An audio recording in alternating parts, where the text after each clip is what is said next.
जय श्री राम दोस्तों, आप सब कैसे हो। उम्मीद करती हूँ सब अच्छे होंगे, स्वस्थ होंगे, मस्त होंगे।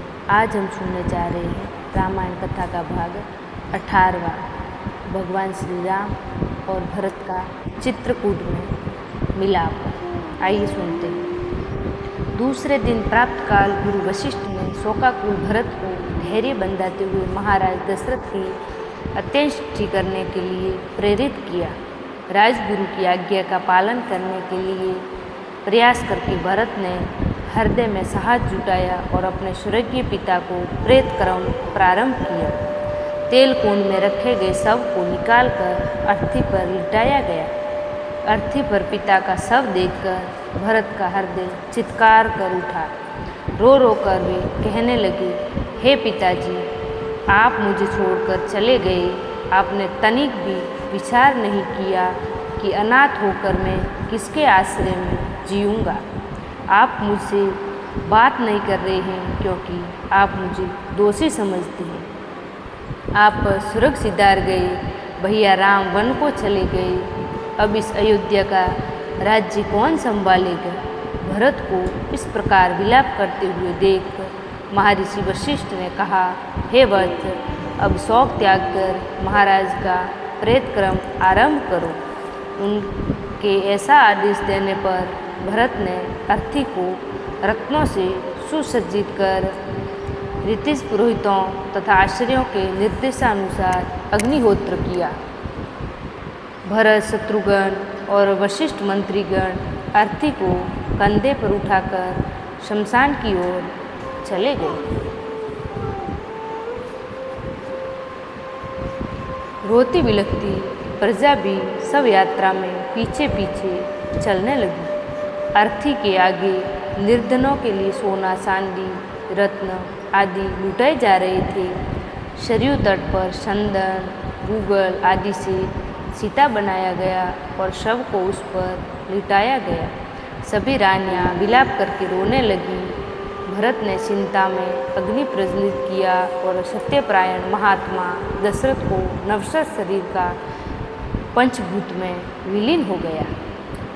13वें दिन जब भरत अपने पिता के अंतिम संस्कार से निर्वृत्त हुए तो मंत्रियों ने उनसे निवेदन करते हुए कहा, हे रघुकुल भूषण, दिव्यगंत महाराज आपको राजा बना गए हैं, इसीलिए अब आप न्यायपूर्वक हमारे राजा हैं। अतः अब आप सिंहासन रूढ़ होने की कृपा करें। इस पर भरत बोले, सदा से रघुकुल की रीति रही है कि पिता के स्थान पर ज्येष्ठ पुत्र ही राजा होता है, इसीलिए इस सिंहासन पर मेरा कोई अधिकार नहीं है। इस पर केवल धर्मात्मा राम का ही अधिकार है। मैंने निश्चय किया है कि मैं वन से राम को लौटा कर लाऊंगा। उनके स्थान पर मैं स्वयं 14 वर्ष वन में रहूँगा। अतः आप सभी तत्काल भैया राम को वापस लाने के लिए वन में जाने की तैयारी करें। भरत के इस कथन ने सबके मन में एक नया उत्साह उत्पन्न कर दिया। उनके मन में राम के लौटने की आशा प्रबल होने लगी। समस्त तैयारी पूर्ण होने पर भरत, शत्रुघ्न, तीनों माताएं, मंत्रीगण, दरबारी आदि चतुरंगिणी सेना के साथ वन की ओर चले। प्रजाजन में उत्साह भरकर राम और भरत की जय जयकार करते जाते थे। राजा गुहन के नगर श्रृंगवेश्वरपुर के निकट गंगा के तट पर उन्होंने अपना पड़ाव डाला। विशाल सेना के साथ भरत के आने का समाचार निषादराज गुह तक भी पहुंच गया। उन्होंने अपने सेनापति को बुलाकर कहा, हे सेनापति, आप लोगों की अच्छी प्रकार से विदित है कि रामचंद्र हमारे मित्र हैं। हमें ज्ञात नहीं है कि भरत किस उद्देश्य से सेना लेकर आए हैं। अतः अपनी सेना को तुम लोग सतर्क करके इधर उधर छिपा दो। 500 नौवों में से 100 अस्त्र शस्त्रधारी सैनिक भी तैयार रहे। यदि भरत राम के पास निष्कपट भाव से जाना चाहे तो जाने दो, अन्यथा उन सबको मार्ग में ही मृत्यु के मुख में पहुंचा दो। इस प्रकार से सेनापतियों को सावधान करने के पश्चात वे स्वागत की सामग्री ले भरत के पास पहुँचे और बोले, हे राघव, बिना किसी पूर्व सूचना के आपके यहाँ पहुँच जाने के कारण मैं आपके यथोचित सत्कार व्यवस्था नहीं कर पाया।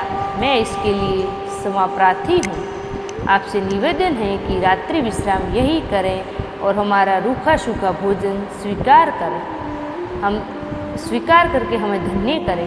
गुह के प्रेम पूर्वक वचनों को सुनकर भरत ने कहा, हे निषादराज, मैं ऋषि भारद्वाज के आश्रम में जाना चाहता हूँ, क्योंकि भैया राम वहीं गए हैं। आपकी मुझ पर बड़ी कृपा होगी यदि आप मुझ कुछ पथ प्रदर्शक प्रदान करें। निषादराज बोले, प्रभु आप चिंता न करें, मैं और मेरे सैनिक आपका पथ प्रदर्शन करेंगे, किंतु आप इनकी विशाल सेना को साथ लेकर रामचंद्र के पास क्यों जा रहे हैं। निषाद के हृदय की शंका का अनुमान कर भरत बोले, निषादराज, मैं भैया राम को वन से लौटाकर उनका राज्य उन्हें सौंपना चाहता हूँ, क्योंकि मेरे बड़े भाई हैं और पिता के तुल्य हैं। मेरे इस कार्य के लिए मेरी माताएं और मंत्री आदि भी मेरा साथ दे रहे हैं। भरत के वचन सुनकर गुह को संतोष हुआ। समस्त जनों को सहित भरत ने वहीं रात्रि विश्राम किया।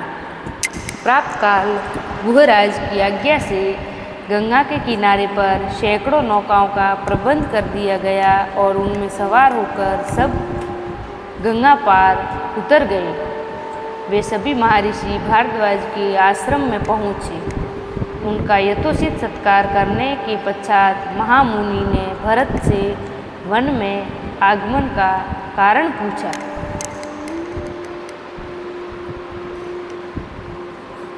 भरत ने हाथ जोड़कर कहा, महामुनु, मैं अपने भैया राम का दास हूँ। मेरी माता कैकेयी ने जो कुछ किया है मैं उसके सर्वथा विरुद्ध हूँ। मैं भैया राम के पास जाकर उनसे क्षमा याचना करना चाहता हूँ। मैं उनसे अयोध्या लौटने की प्रार्थना करना चाहता हूँ कि वे वापस लौटकर अपना राज्य संभालें।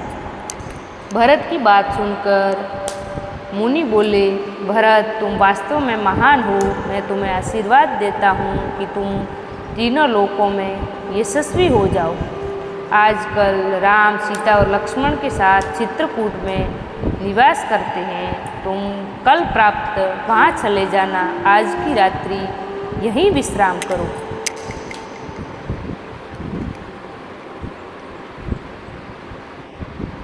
प्राप्त काल जब चित्रकूट जाने के लिए भरत मुनि भारद्वाज से अनुमति लेने पहुँचे तो उन्होंने भरत को समझाते हुए कहा, भरत, तुम अपनी माताओं के प्रति दुर्ग्रह न रखना, इसमें कोई दोष नहीं है। कैकेयी द्वारा किए गए कर्मों कार्य से परमात्मा की प्रेरणा है, ताकि वन में असुरों और राक्षसों का राम के हाथों से विनाश हो सके। भरत अपनी माताओं एवं समस्त साथियों के साथ महर्षि से विदा लेकर चले और मंदाकिनी के तट पर पहुँचे।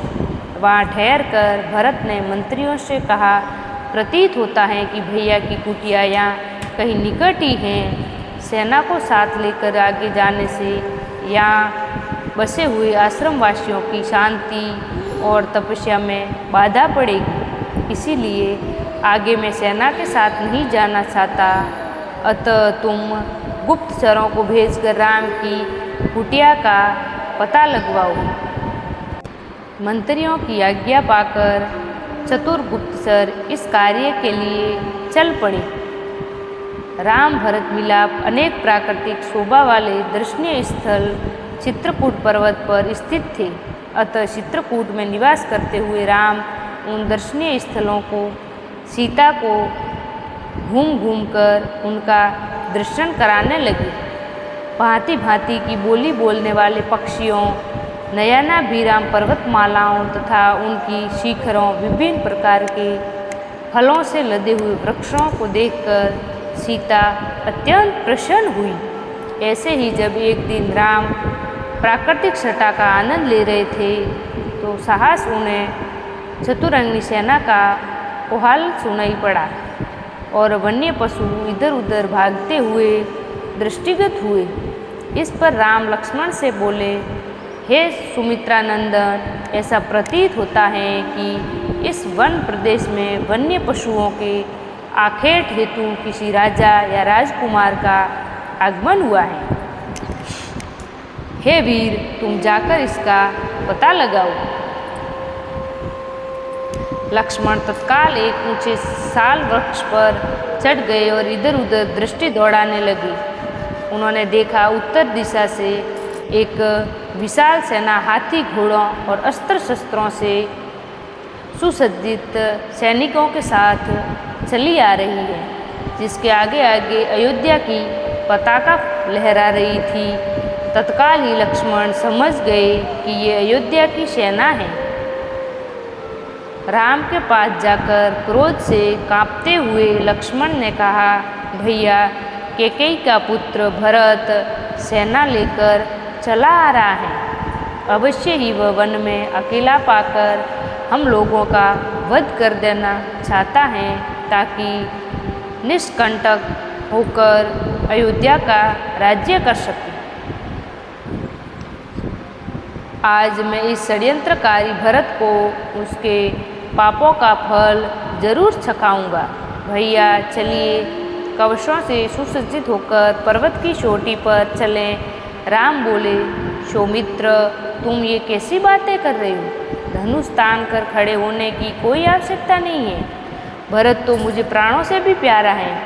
भला भाई का स्वागत अस्त्र शस्त्रों से कैसे किया जाता है? अवश्य ही वह मुझे अयोध्या लौटा ले जाने के लिए आया होगा। भरत में और मुझ में कोई अंतर नहीं है। इसीलिए तुमने जो कठोर शब्द भरत के लिए कहे हैं, वे वास्तव में मेरे लिए कहे गए हैं। याद रखो, किसी भी स्थिति में पुत्र पिता और भाई भाई के प्राण नहीं लेता है। राम के भर्त्सना भरे शब्द सुनकर लक्ष्मण बोले, हे प्रभु, सेना में पिताजी का श्वेत शस्त्र के नहीं है, इसी कारण ही मुझे ये आशंका हुई थी। मुझे क्षमा करें। पर्वत के निकट अपनी सेना को छोड़कर भरत शत्रुघ्न राम की कुटिया की ओर चले। उन्होंने देखा यज्ञ वेदी के पास मृगशाला पर जटाधारी राम वक्कल धारण किए बैठे हैं। वे दौड़कर रोते हुए राम के पास पहुँचे। उनके मुख से केवल हे आर्य शब्द निकल सका और वे राम के शरणों में गिर पड़े। शत्रुघ्न की भी यही दशा थी। राम ने दोनों भाइयों को पृथ्वी से उठाकर हृदय से लगा लिया और पूछा, भैया, पिताजी तथा माताएं कुशल से हैं न? कुल गुरु वशिष्ठ कैसे हैं? तुमने तपस्वियों जैसा वक्कल क्यों धारण कर रखा है? रामचंद्र के वचन सुनकर अश्रुपूरित भरत बोले, भैया, हमारे परम तेजस्वी धर्मपरायण पिता स्वर्ग सिधार गए हैं। मेरी दुष्ट माता ने जो पाप किया है, उसके कारण मुझ पर भारी कलंक लगा है और मैं किसी को अपना मुख नहीं दिखा सकता। अब मैं आपकी शरण में आया हूँ। आप अयोध्या का राज्य संभालकर मेरा उद्धार कीजिए। संपूर्ण मंत्रिमंडल, तीनों माताएं, गुरु वशिष्ठ आदि सब यही प्रार्थना लेकर आपके पास आए हैं। मैं आपका छोटा भाई हूँ, पुत्र के समान हूँ। माता के द्वारा मुझ पर लगाए गए कलंक को धोकर मेरी रक्षा करें। इतना कहकर भरत रोते हुए फिर राम के चरणों में गिर गए और बार बार अयोध्या लौटने के लिए अनुनय विनय करने लगी। आई होप कथा सुनने में आपको अच्छी लगी होगी। कथा सुनने में अच्छी लगी हो तो कमेंट में जय श्री राम जरूर लिखें। लाइक, शेयर और सब्सक्राइब जरूर करें। धन्यवाद। मिलते हैं अगले भाग में। तब तक जुड़े रहें मेरे चैनल परी की डायरी पर।